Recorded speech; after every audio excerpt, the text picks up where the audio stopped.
Salam alaikum les gens, Bassem Vénitieux 692. 0-0 en espérant que ça va, que les choses se passent. Pardonnez-moi les gens pour hier, j'ai une bronchite. Et c'est chaud.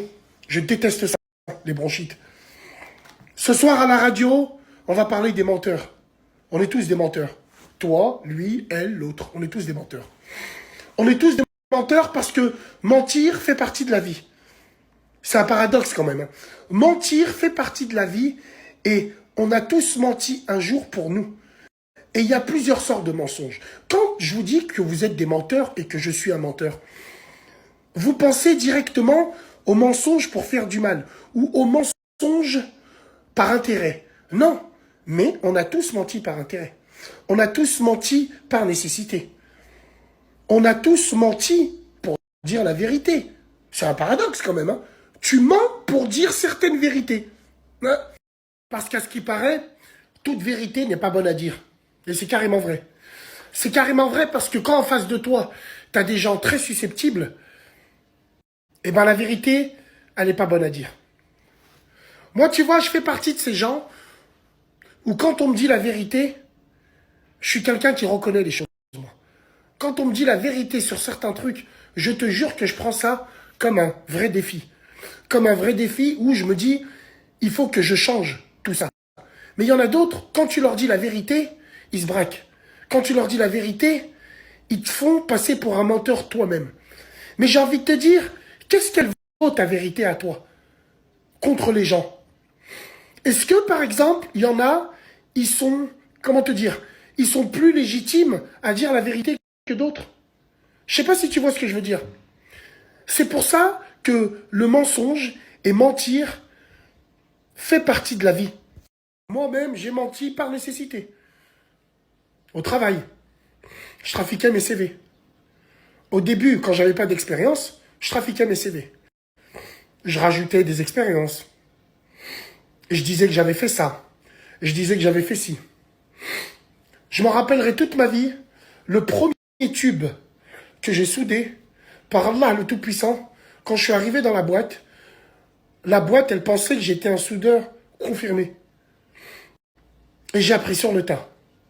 Sur le tas, j'ai appris. Quand je vous dis j'ai appris sur le tas, le fait est de mentir pour rentrer dans cette boîte, eh ben, la providence a fait que je ne devais pas souder directement. Je devais faire du montage avant. Et en même temps, je regardais les soudeurs et je faisais comme eux. Et un jour, vu qu'il y avait un problème de machine qui était arrivé en retard, pendant 4 heures, on avait les mains dans les poches et on se branlait. Donc moi, ce que j'ai fait, j'ai commencé à faire des chutes. J'ai commencé à souder des chutes. Et alhamdoulilah, c'est vite arrivé. Et le jour où je devais souder dans cette entreprise, ben j'ai réussi. J'ai réussi à souder, mais tout en balnavant. J'avais un collègue avec moi qui, lui, était un bon soudeur. Ben, moi, je faisais les points. Et lui, il finissait le reste. Moi, je faisais les points de soudure. Ça veut dire que le chef, quand il me passait, il me voyait en train de souder. Ben non, je faisais qu'un point. Et lui, il faisait la finition. Et de fil en aiguille, c'est lui qui faisait les points et moi la finition. Donc, j'ai menti par nécessité. Et nécessité a fait loi. Et c'est comme ça que mon parcours de soudeur est parti. Après, bien sûr, j'ai continué à m'entraîner.